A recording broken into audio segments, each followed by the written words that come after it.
Here in the Jabalia refugee camp in northern Gaza, people prepare to mark Eid al-Fitr, the feast that ends the month-long observance of Ramadan.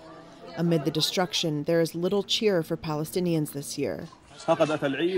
There is no meaning for Eid from inside the shelter places, this man says.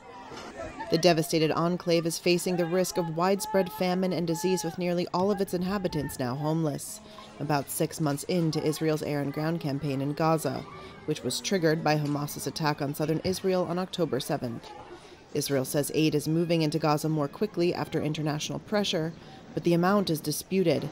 The United Nations says it's still much less than the bare minimum to meet humanitarian needs. Hamas said on Tuesday that an Israeli ceasefire proposal delivered during talks in Cairo fell short of its demands, but the group said it would study the offer further and deliver a response to Egyptian and Qatari mediators. The talks have so far failed to reach a breakthrough in pausing the war. Hamas wants any agreement to secure an end to the Israeli offensive, a withdrawal of forces, as well as to allow displaced people to return to their homes. Israel wants to secure the release of hostages seized by Hamas in the October attack. Of the 253 people seized on October 7th, 133 hostages remain captive.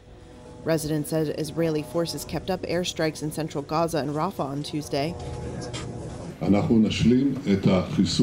Israeli Prime Minister Benjamin Netanyahu told military recruits the same day that Israel will, quote, complete the elimination of Hamas brigades, including in Rafah. He has said victory over Hamas required going into the southern city and that there is a date for the operation, despite Washington's warning not to go ahead. U.S. Secretary of State Antony Blinken says he expects the talks between Israel and U.S. officials to take place next week on that potential operation. There have been international pleas for restraint in Rafah, where over 1 million displaced civilians are holed up.